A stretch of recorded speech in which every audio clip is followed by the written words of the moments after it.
Hello and welcome to our Open Day presentation for the School of Humanities and Social Sciences. Thanks. Today we're going to talk about majors and minors in the Bachelor of Arts, particularly our school, the School of Humanities and Social Sciences. And I'm your presenter, Professor Andrew Singleton. To start, I would just like to acknowledge country. We'd like to acknowledge the traditional custodians on the lands in which our different campuses are based, the Wadawurrung people of the Kulin Nation, on whose country our Geelong campuses are located, the Wurundjeri people of the Kulin Nation, where our Burwood campus is located, and the Peak Wurrung people of the Maar Nation, on whose country our Warrnambool campus is located. Today, we're going to talk about the great reasons why you'd study arts at Deakin. We're going to talk a little bit about the new Bachelor of Arts, and then we're going to spend the bulk of our presentation today talking about fields in humanities and social sciences, politics and policy studies, international relations, sociology, anthropology, religious studies, history, and philosophy. And at the end, I'll just say a little bit about how you apply for our course. There's a whole lot of really great reasons to choose Deakin, and we're #1 across a whole lot of categories. We're Victoria's #1 university for teaching quality. We're #1 for student satisfaction for 11 consecutive years.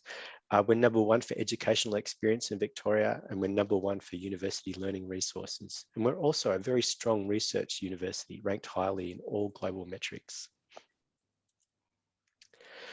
There's lots of great reasons to study arts at Deakin. You can explore new ideas with experienced academics who are world-leading researchers in their field. We've got hands-on experience in special facilities for you to do your studies. And we have all sorts of useful industry and work placements that help you plan for your future career.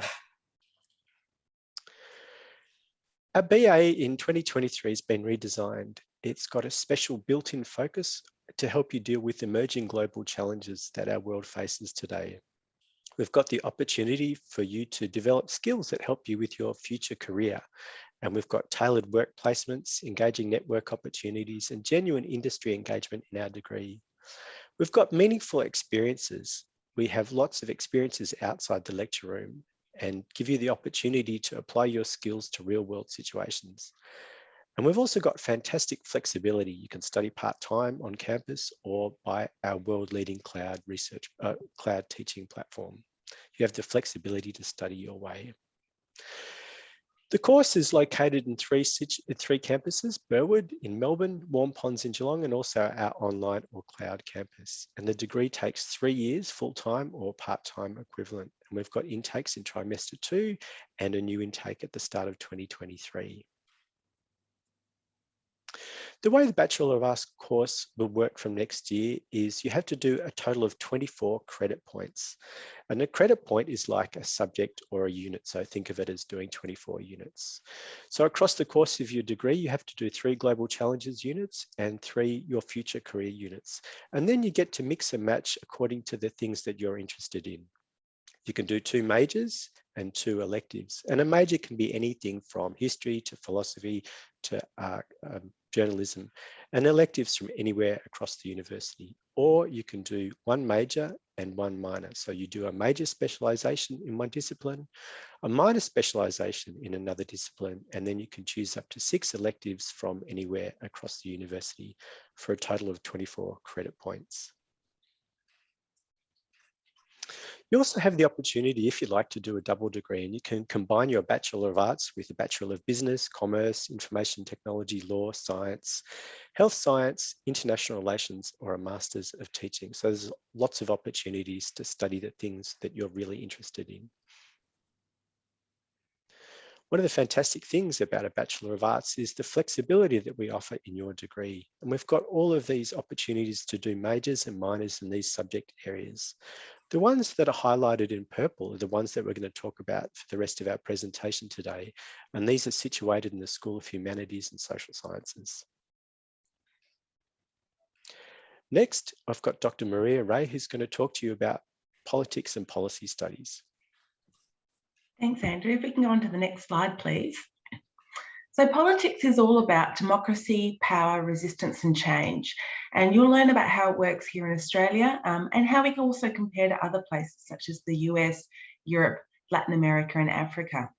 You'll learn how powerful institutions such as the media, the High Court and political parties influence policy. We look at how different ways of viewing the world, whether you're a conservative or a feminist, can shape politics. And we also examine how social movements, lobbying and identity politics can create change. Next slide, please. So throughout the course, we look at real-world political problems like climate change, asylum seekers, inequality and fake news. The second year electives explore these issues in more depth with our friendly teaching team of experts who are passionate about our research on these problems.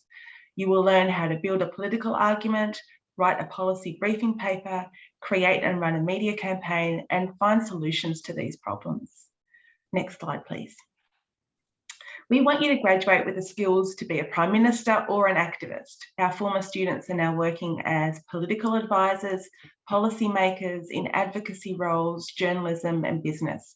So we give you the theory and the practical skills to help make changes for a better society. So please come and join us. And that's my final slide. Thank you.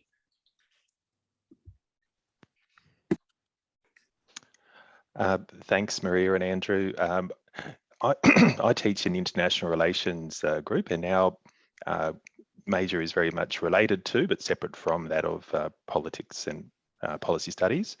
And I suppose one of the defining features of what we do is that, as the term international suggests, we're focusing really on relations between nations, in the first instance through the way that diplomacy and foreign policy plays out. However, one thing we emphasise is that that's really certainly not the be-all and end-all, and we're particularly interested too in attempts to create international bodies that have the type of authority that you tend to usually associate with more of a domestic context through what might be called global governance. Beyond that as well, where increasingly scholars of international relations will pay attention to other actors who influence international politics, whether they be the private sector firms, some large and small ones, NGOs, non-state actors, including terrorist organisations, but also people who have no formal voice or formally recognised, such as refugees and asylum seekers. And I suppose in trying to investigate these actors and their influence, a key question we ask is whether we could really think of the international as truly a system in its own right that operates with some sort of regularity and predictability, or whether it's more of a sort of an agglomeration, if you like, of a collection of nationally based components. Next slide, please. So we go about sort of these inquiries by investigating the core issues in the international realm and possible solutions to them. So some of the things we're particularly interested in, I suppose, are the state of human rights and sort of what might be seen by some as sort of a desire for certain freedoms in the personal realm, security and how we might go around sort of achieving that, the management of the interconnected global economy, and again, that issue of global governance. So attempts by nation states or countries to come together to solve problems collectively. So one thing we're really always interested in here, I suppose, is who is best placed to lead the search for effective solutions to a given issue, and what do they need to do so. The next slide, please. And so that sort of leads to the third and final point to make, which is to say that there's great demand for people with this sort of knowledge that we're trying to sort of impart through our international relations major. There's many places that this can take you, including international organisations, those dealing with aid, human rights development, the private sector, including consulting companies and international firms with large overseas operations, the arms of government, including foreign affairs, defence, in the Attorney General's Department, where a student recently of mine sort of has ended up working, and also education, whether it be in academic setting or the school system. So either way, the one thing we emphasise is there's many ways you can make a difference. There's many ways you can use what you can learn through the IR major, not only through government. Thank you very much. Thanks very much, David. And I'm going to talk to you a little bit about the discipline of sociology. Studying sociology at Deakin, we study society, social groups and social relations, and it's the academic study of society. And we explore social change and social structures, social institutions, and how all of these shape the lives of individuals and communities. What are the things that you're going to learn as a sociology student at Deakin?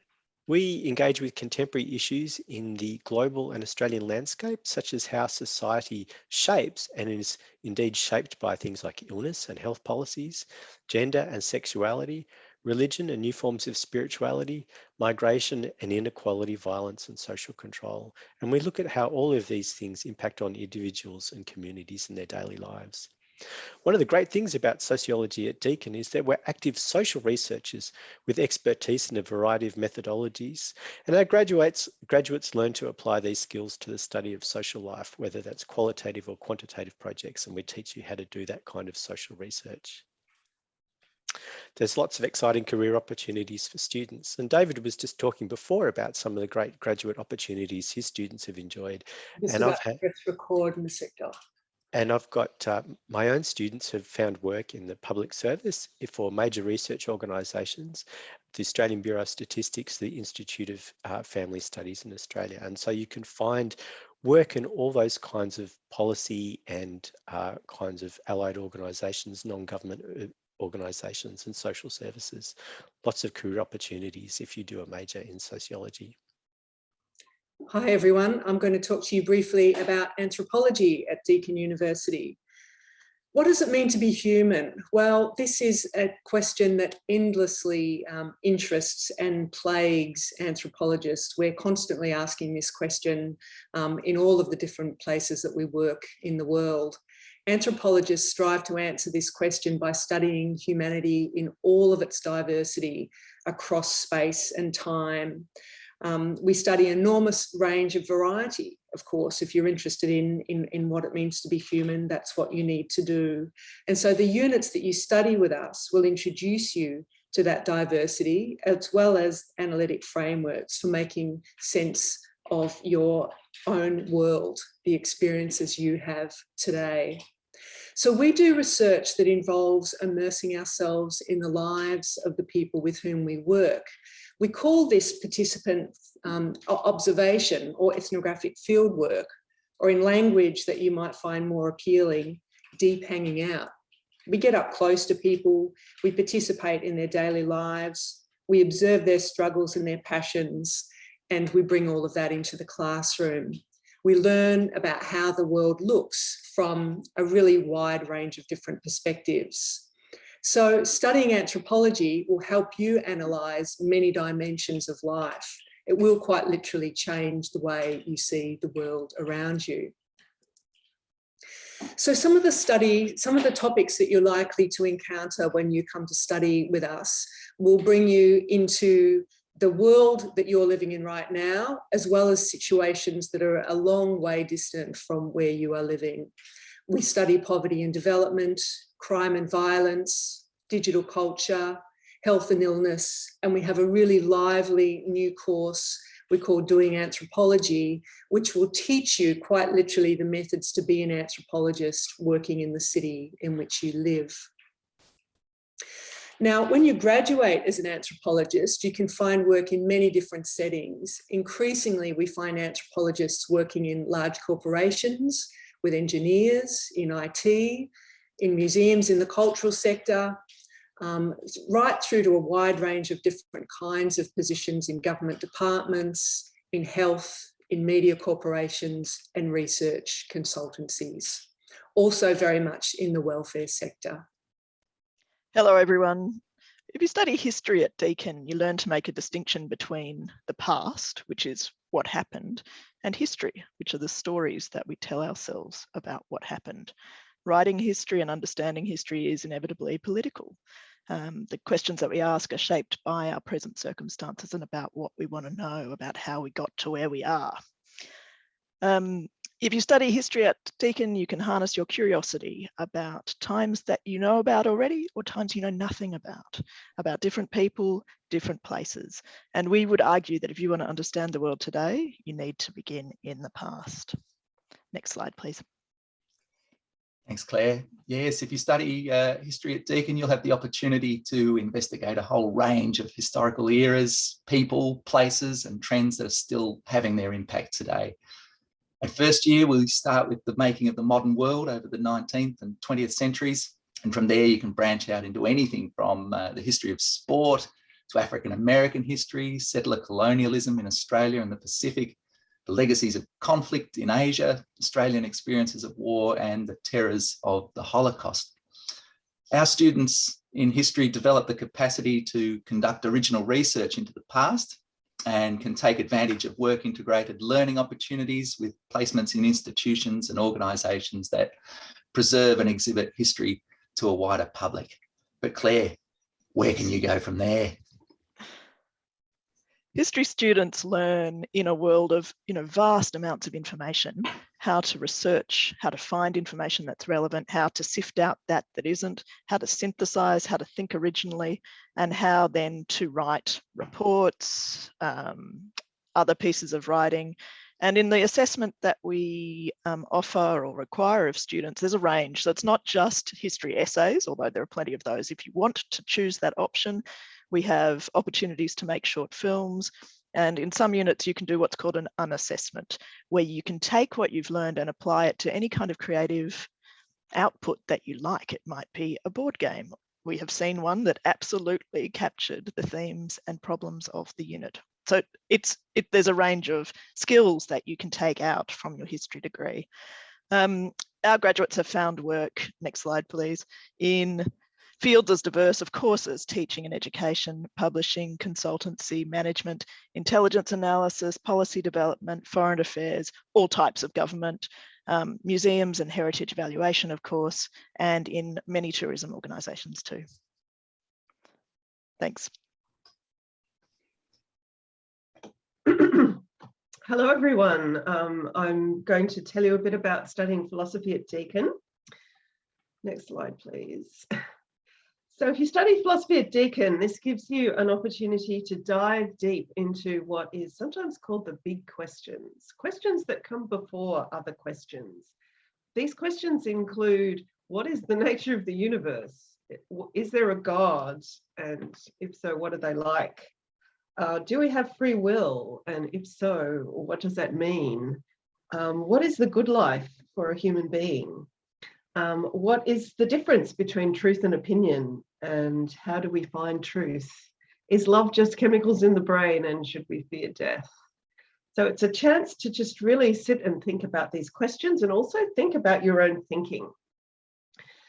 And philosophy is a very ancient discipline, and it's really the source of a lot of other disciplines. So physics, political science, sociology, psychology, artificial intelligence, and other fields have all kind of grown out of philosophy. So it's very interesting to see the source.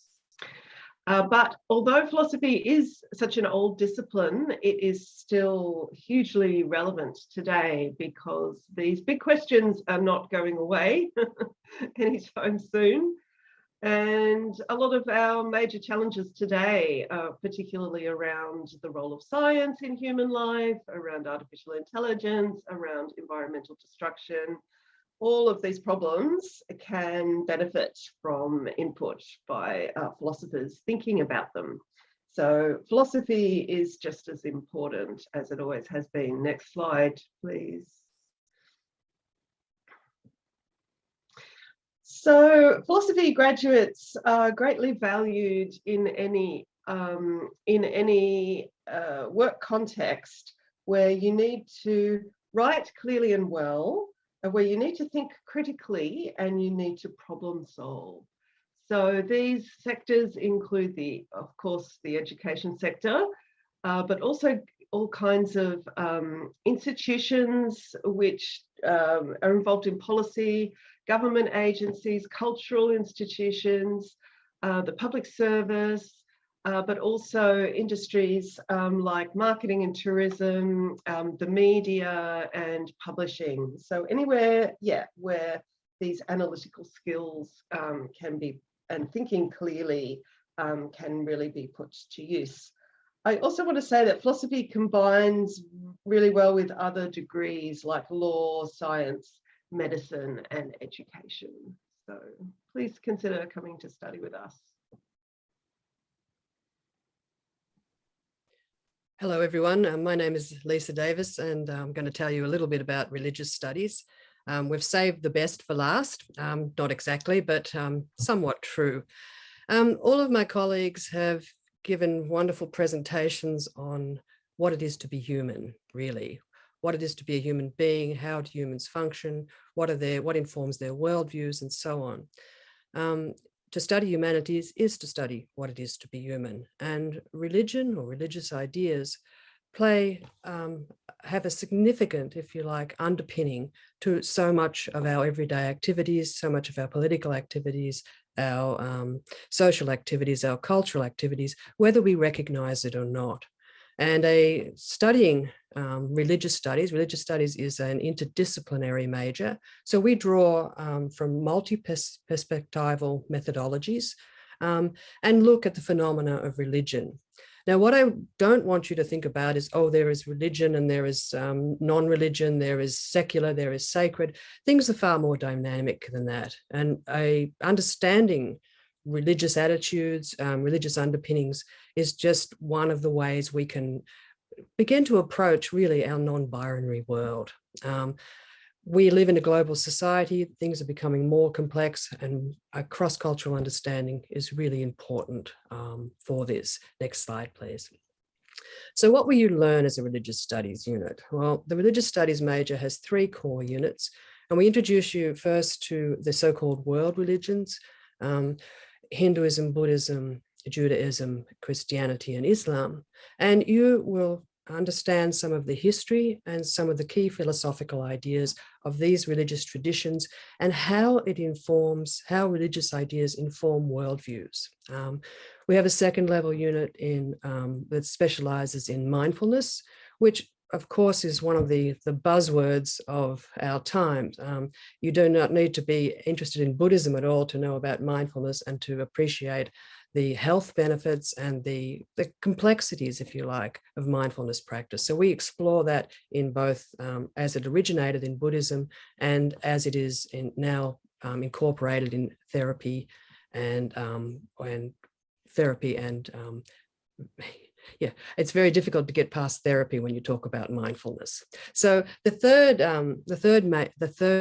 unit is religion in the public sphere, where we take sociological perspectives and look at religion, how it influences our politics, our cultural life, and so on. Next slide, please. Where can you go with this? Well, increasingly, corporations are interested in students with some cross-cultural knowledge of religious ideas or religious worldviews, of course, in education, in publishing, in cultural institutions, media and marketing, and so on. So there are some of our students have become teachers, some have become editors in publishing firms, and some have worked for government agencies and cultural institutions. So I hope you'll take some time to check out the religious studies major at Deakin. Aside from our core units, there's a suite of electives, Indigenous studies, what it means to be interactions between human and non-humans, ecology, and so on. So I hope you'll check it out. I'm just going to address briefly how to apply. So there's 2 ways that you apply for a Bachelor of Arts at Deakin. If you are leaving school, you apply through VTAC and you make your application online and you choose Deakin Arts as your #1 choice. If you're a non-school leaver, we've got 2 intakes. We've got trimester 3. Applications close at the end of October 2022, and applications for trimester 1 2023 are open in August of this year and close late February next year. And you just go to that website link that we've got there and you apply directly to Deakin. If you need questions answered, just follow up with that contact information there at the bottom of the screen. Next slide, thanks, Melinda.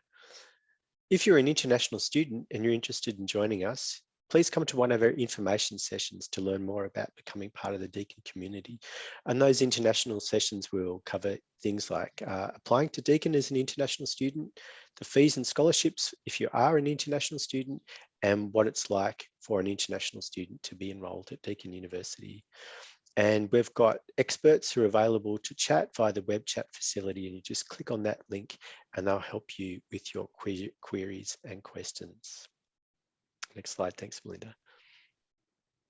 Thanks so much for joining us. Next up, we've got a live Q&A session so you can get your questions answered. There's a whole lot of resources on this page so you can explore the Virtual Open Day website, and you can chat with any one of our advisors on the web chat at any time. And all sorts of links about information about student stories can be also found there. And we've got an on-campus open day in August where you can come and chat to us face-to-face, feel what it's like to be on campus and understand more about the arts degree at Deakin University.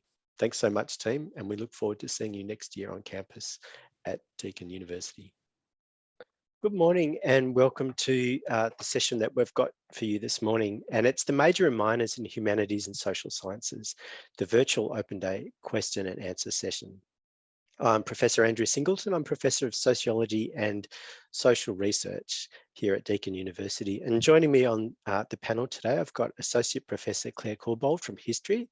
I've got Dr. Kathy Legg from Philosophy, Dr. Lisa Davis from Religious Studies, Associate Professor Melinda Hinkson from Anthropology. Myself, I represent Sociology, and also Annalise Croker, who's a student at Deakin doing a Bachelor of Arts as well as a Bachelor of Law.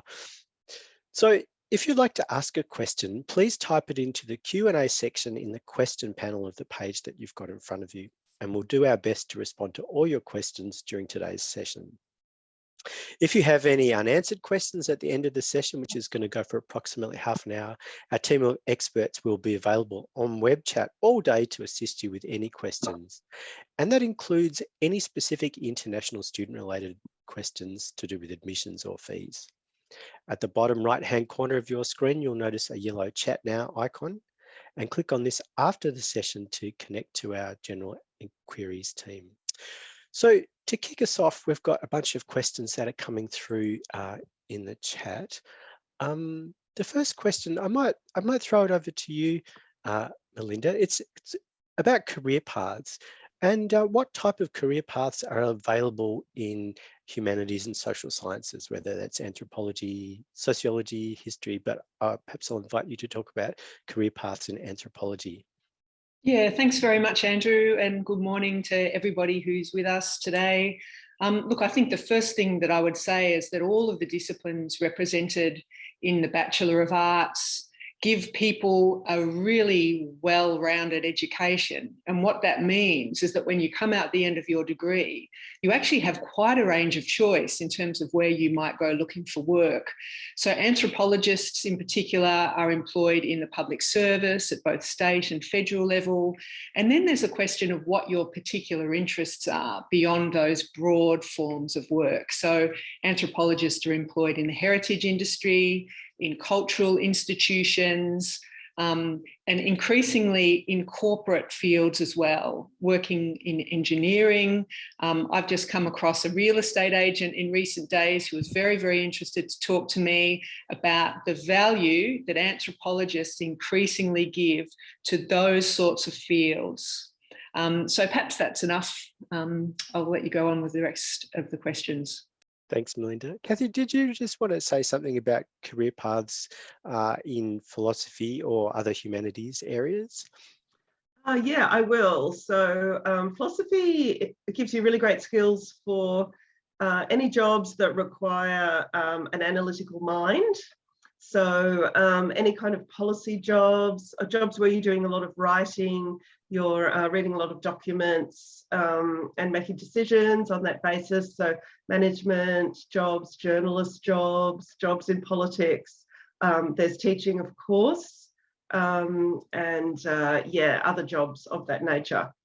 Thanks so much, Kathy. I should also welcome Professor Ben Izokan, who's here today representing politics, international relations and Middle East studies.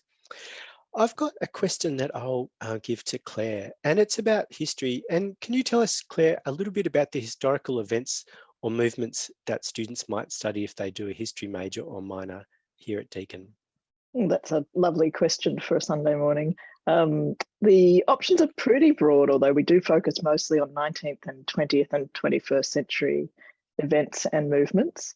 You can, of course, find details online, and if you're interested, you can find me online and email me and I'll send you the links. But in first year, students study global history from about the 1860s right through to today. So maybe the American Civil War, the partitioning of Africa by European global powers, right through the wars of the 20th century and the social movements of the 1960s, up to the Arab Spring and events in 2011 and since.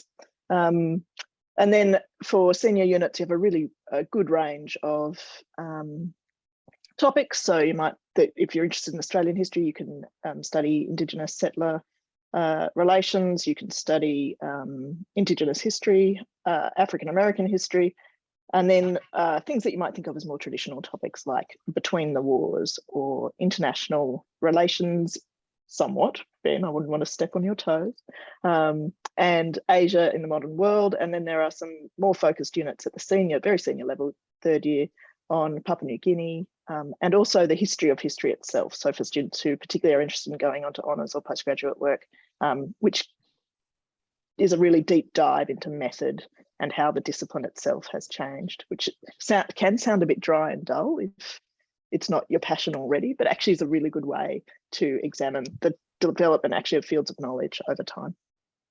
Thanks so much, Claire. Annalise, I've got a question for you just about being a student, and it's come up. What's it like to study at Deakin, and how will you be prepared for life out of uni based on your study experience here at Deakin? Yeah, well, I mean, to prepare to be a university student, there's really only so much you can do. It is very different from high school. I went into uni with a bit of the wrong mindset. I was like, year 12 is so hard, uni will be a breeze. And I was quickly realized that would not be the case. It's just a lot more a self-motivation, but a lot of you guys have had to do online study already and motivate yourself. So you're ahead of where I was coming in. I realized that, no one marked the roll. So it was just on you to attend class and that kind of thing. So make sure that you're actually interested in what you want to study, because you're the person that has to go and has to be there, not your parents or your academics or anything like that. But that being said, it's a lot of fun. It's really amazing to be able to study what you're interested in, as opposed to in high school where you have to study a range of things. Maths and science was not my cup of tea. So when I came and did my arts degree and I could just major and minor in all these different areas, it was really great. And you also just there's clubs and societies you can join. There's so many social aspects, camps that are run. So it's a really great experience to kind of get out of your high school bubble as well and meet new people. And then preparing for after uni, Deakin have so much support to be able to get our students jobs, which was one of the reasons I chose Deakin. I remember when I was going to open days, everyone was always talking about, how Deakin help you to get a placement and how we really emphasize practical learning and internships and so forth. And I can really vouch for that. Deakin constantly are looking for internships for students because it can be hard if you don't have connections to find them yourself. I've been in constant contact with the Work Integrated Learning team, who have organized internships for me in various areas that have then led to me getting jobs. I haven't done an internship in arts, but in my law degree, I did an internship and then ended up getting a job and so forth. And I know people in all different areas, that's what happens. They start as interns and get offered employment at the end. And then there's also Deakin Talent as well, which is kind of like a career advising area where they'll help you with writing your CV, writing cover letters, interview tips and so forth. So when you graduate, they can help you, get a job that way. And that's accessible forever. So 10 years down the track, if you still need some help with, cover writing, CV letters and so forth, you can use Deakin Talent support. So they're constantly there for Deakin graduates to help you figure out your career down the path after uni. Thanks so much, Annalise. I appreciate your answer there.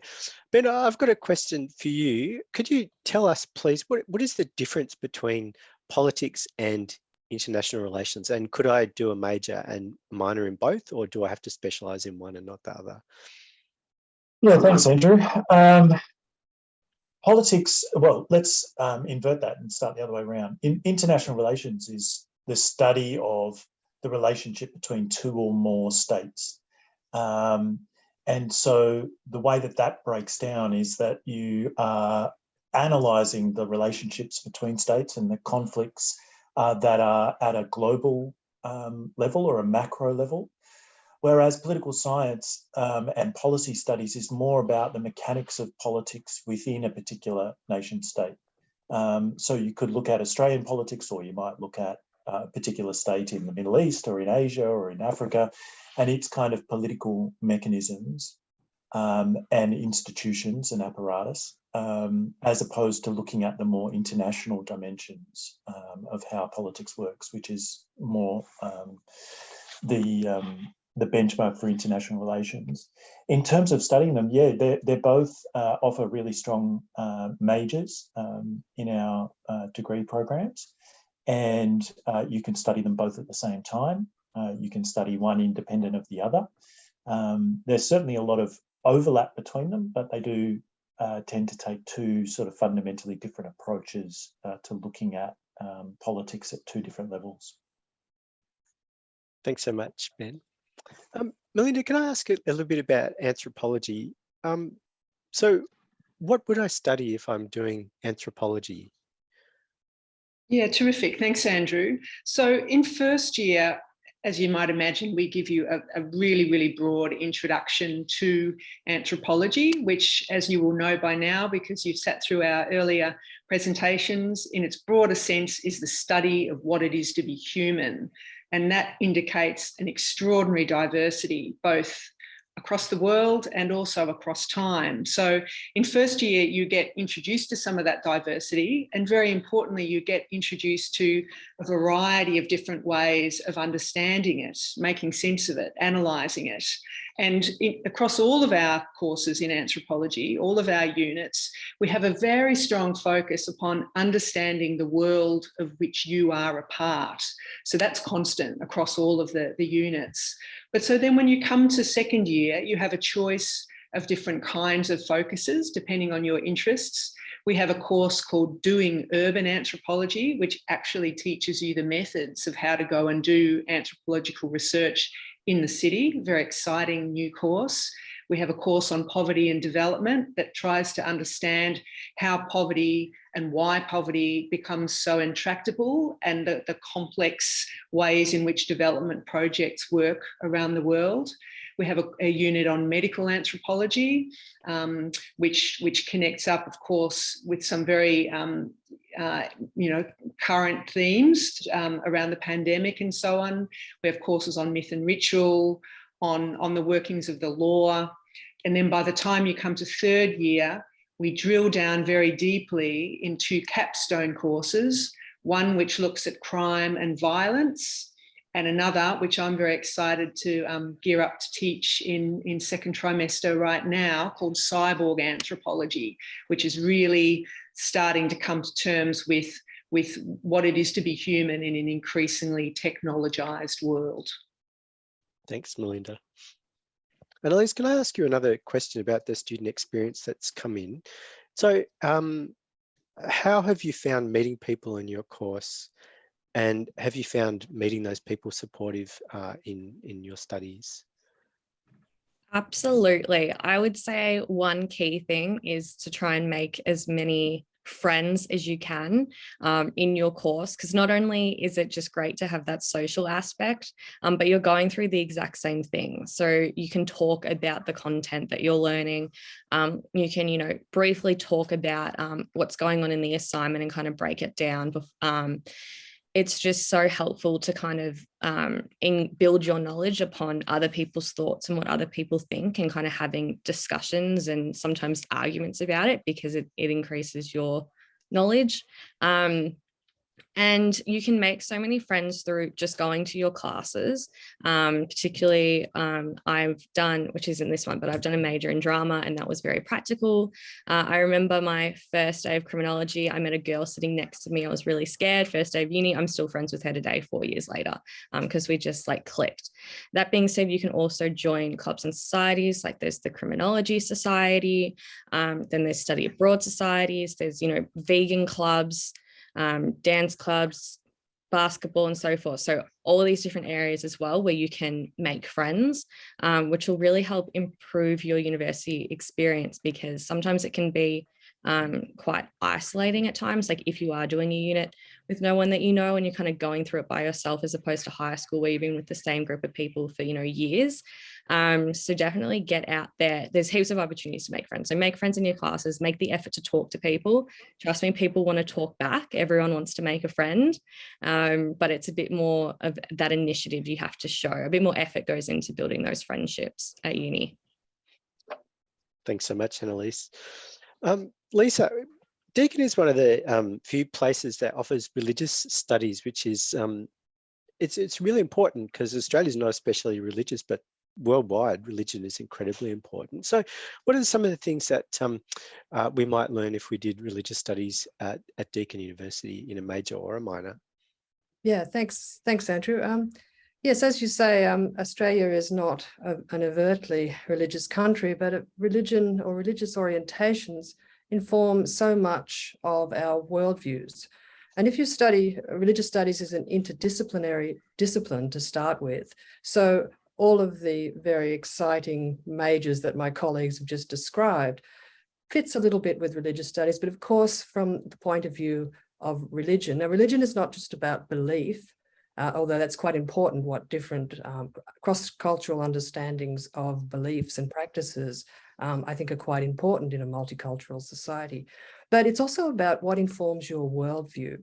Not every person that identifies as religious is a practicing Jew or a Muslim, but has some cultural influences in their worldview that informs their ethical viewpoints, their the ways we deal with other people, our attitudes to international studies, for example, our attitudes to nation sovereignty and all this can be focused on a religious perspective. So at Deakin, we offer three main units in the major. World religions as the foundation unit. It's obviously the 5 major world religions, beliefs and worldviews, and some of their philosophical understandings, like where ideas don't come out of a vacuum. How do these things evolve? What are some of their key understandings? That is a broad introductory unit that draws from across the university. Increasingly, people in the healthcare professions want to understand what perhaps their patients might, where they're coming from, their religious orientations, all the way to psychologists. The second year unit in our religious studies focuses on Buddhism and focuses on the idea of mindfulness, how this has become unmoored from Buddhist traditions and is now a therapy and a practice and a commodity. Apparently you can buy mindfulness, which is something quite, so that focuses on a particular tradition. Our third year unit focuses on religion, rights and governance, which has strong influences from sociology and politics. So how religions and religious ideas influence our politicians, our collective ideas as a country, and so on. So religious studies is one of the founding humanities disciplines at Deakin. We've had it right since the beginning, and it has enjoyed a resurgence in, well, since 9/11 really, since that. So there's some of the things. And we also have a study tour. Those of you who are interested in Buddhist traditions, we have a study tour to Varanasi in India. We study with 3 weeks in a Tibetan university with Tibetan monks. So it's also a wonderful experience. That's a little bit about religious studies at Deakin. Thanks, Lisa. I appreciate that. Claire, could you just tell us about the place of Indigenous history in the history program? Yeah, excuse me. Yes, that's another good question. There is a unit that focuses particularly on, well, there are 2 units, I suppose, but there's a unit called Colonial Encounters from Invasion to Federation that is certainly very much focused on the Australian story, or the pre-Federation story of the Australian colonies, but considered really in the context of the British Empire, so much more broadly. And then there, in all of the Australian history focused units, there's a component at least that includes Indigenous history, and often includes input from guest lecturers and other people in and out of the university who are themselves Indigenous, who have experience. The historian who's mostly responsible for this is Tiffany Shellen, who is not herself Indigenous, but is a very, very experienced and award-winning historian in the field, and who has really fantastic projects with Noongar people in Western Australia herself. So, you know, taught by someone very sensitive to many of the issues to do with Indigenous history. So I think I'd leave that there. There's an Australian Studies unit too that also is usually taught by historians. That includes a fair bit of Indigenous content as well. Thanks, Claire. I've got a question that I'll start by answering, then if anyone else wanted to chip in, that'd be welcome. And that's again about career and so on. And the question is, can you give some real life examples of where Deakin students have ended up in terms of a career, or do they go on with postgraduate studies? So I've had students who've done majors in sociology, maybe honours in sociology, which is a fourth year of study, and they've gone on to work for a range of policy-related organisations such as the Australian Institute of Family Studies, the Murdoch Children's Research Institute, and also for both the state and the federal government in terms of working for things like Family Community Services, the Bureau of Statistics. So that's where some of my students have ended up. Of course, some of them could go on to do postgraduate studies, and you can do a vast array of postgraduate courses in our school and in our disciplines. Did anyone else have any sort of examples that come to mind about careers that they've seen some of their graduate students pursue? Claire? We do have an awful lot of students who are also doing teaching qualifications. So of course, Yes. teaching is one place people end up, but also an awful lot of people who do Bachelor of Arts go and work in all kinds of fields, and often sort of things like marketing and things that you wouldn't necessarily think if you're coming out of secondary school, you wouldn't necessarily think is where you're going to end up. But the skills that you learn, basically, I mean, colleagues can argue with me, but basically we teach all of our disciplines will teach you really valuable skills about research. You know, in a world saturated with information where you can pick up your telephone and find out all kinds of things, we'll teach you which bits of that you can trust or not, or how to evaluate it, how to find it, how to evaluate it, and then how to report on it.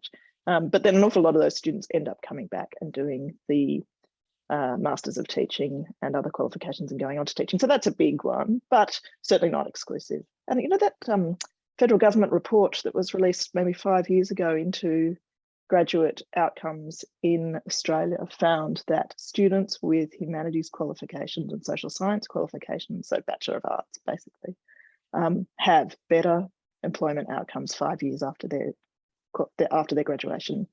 If you define better as in terms of salary, which is certainly one way to define it, than STEM students. And I'm not saying don't do both, don't do STEM, whatever, but the outcomes are pretty good. They're just quite broad. Mm. You've got some more, Ben and Kathy, and then Melinda. Yeah. No, thank you to my colleagues for the wonderful points they've already made, which I absolutely agree with. Only to add that, and I'm sure politics and international relations are not alone in doing this, but we actually have a number of units that we teach in which we've embedded very specific skills that we get students to practice in the lead up to going into the workforce. So in politics, for example, we have units like policy and how it shapes us, and the politics of asylum and politics of poverty and prosperity, in which we get students to write policy reports, actual industry standard, government standard policy reports. We have another unit called Media and Politics, and in that unit, we get students to run a media campaign, an actual real-time media campaign advocating a particular political issue.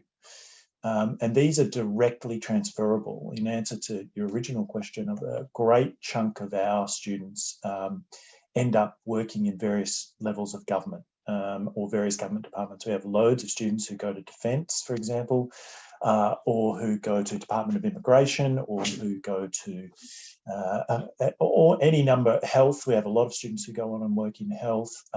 Australian Federal Police, we've had a number of students who've gone and worked with them.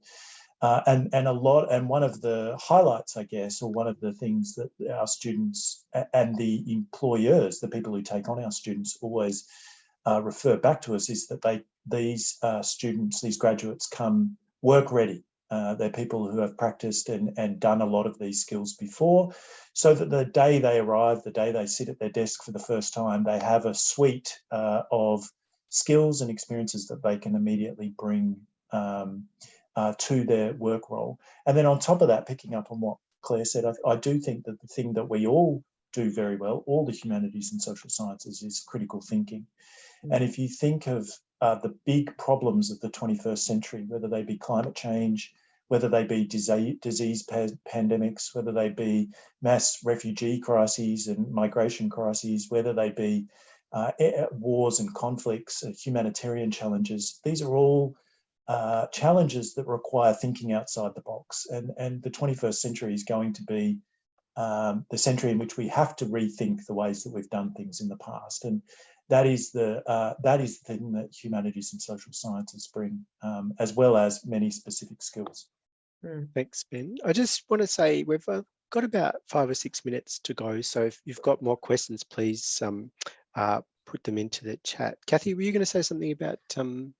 Yeah, I was just going to say a bit more. Oh, yeah, I'm not muted. I was just going to say a little bit more about philosophy. And I want to echo what Ben said about critical thinking. We actually have a unit in first year which is devoted to critical thinking. And so it is that ability to, survey a whole lot of information and think about, take an original perspective, which is something that our philosophy graduates have. So a lot of our philosophy graduates become educators, but some of my strongest students have also gone into the public service.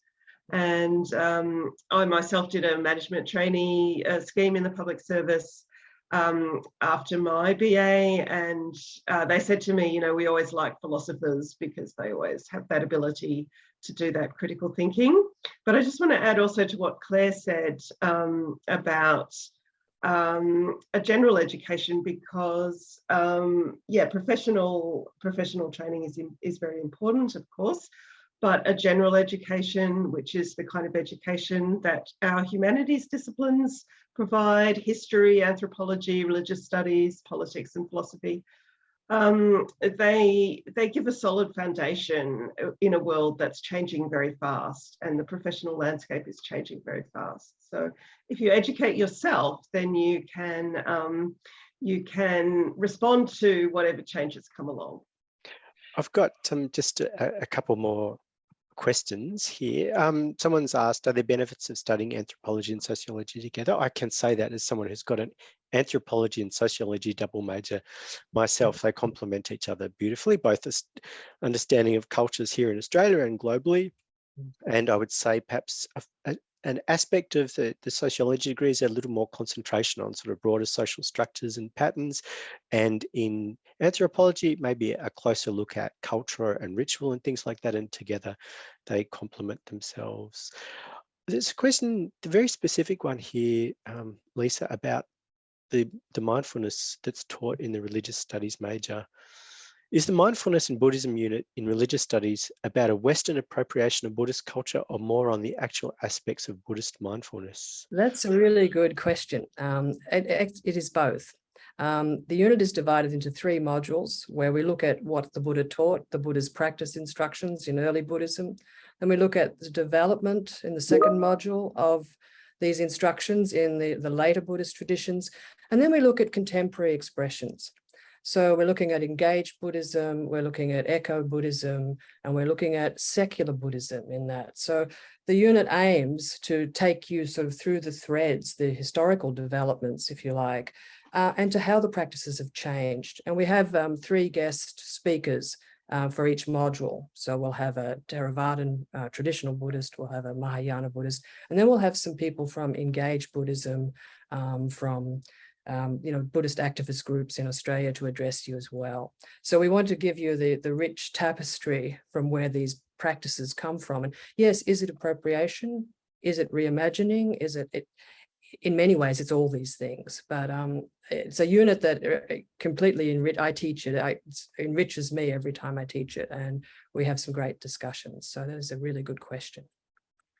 Thanks so much, Lisa. We're just drawing to the very end of our session today. So I want to thank everyone who's joined us virtually for the interesting questions that you've put to us. I just want to express my thanks in particular to the panel of experts who've joined us today. And if you do Deakin and you come to Deakin and do a Bachelor of Arts and do majors and minors in humanities and social sciences, you will actually have us as your lecturers, and we're experts in our field, and can't wait to share our knowledge with you.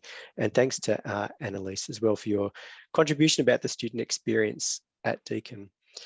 Though we're closing this session in just a second, if you have further questions, you can put them into the Slido extension and keep asking those questions throughout the rest of today. And if you'd like to learn more, you'd also find lots of really useful resources on our Open Day website that we encourage you to explore. Thanks so much for your time today, and we hope to see you at Deakin really soon. Thanks, everybody.